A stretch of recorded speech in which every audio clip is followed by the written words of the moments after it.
મિત્રો આ વિડીયોની અંદર આપણે પ્રવાહધારિત રિંગ જે છે એના ચુંબકીય ક્ષેત્ર વિશે એક મહત્વના સૂત્રની વાત કરવાના છીએ। રિંગની અક્ષ ઉપર ઉદ્ભવતા ચુંબકીય ક્ષેત્રનું સૂત્ર આપણને ખ્યાલ જ છે। એવી રીતે રિંગના કેન્દ્ર પર ઉદ્ભવતા ચુંબકીય ક્ષેત્રનું સૂત્ર પણ આપણને ખ્યાલ છે, પણ એ બંનેનો જો આપણે ગુણોત્તર લઈએ, કેન્દ્ર ઉપર ઉદ્ભવતું ચુંબકીય ક્ષેત્ર અને અક્ષ પરનું, તો એનો ગુણોત્તરનું સૂત્ર બનશે 1+x²/r²⁵ આ ખાસ પ્રકારના MCQ સોલ્વ કરવા માટે આપણને ખૂબ ઉપયોગી થશે, જ્યાં x જે છે એ રિંગના કેન્દ્રથી એની અક્ષ પર રહેલા બિંદુનું અંતર છે, કેપિટલ R જે છે એ રિંગની ત્રિજ્યા છે।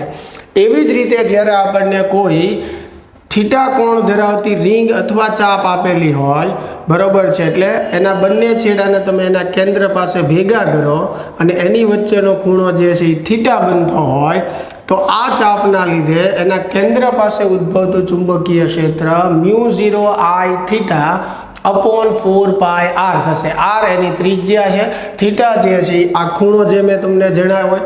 દાખલા તરીકે અર્ધ રિંગ આપણને આપી હોય તો થીટા બરાબર પાઈ મૂકીને આપણે એનું ચુંબકીય ક્ષેત્ર જે છે એ મેળવી શકીએ। ચાલો મળીએ તો નેક્સ્ટ શોર્ટમાં આવે।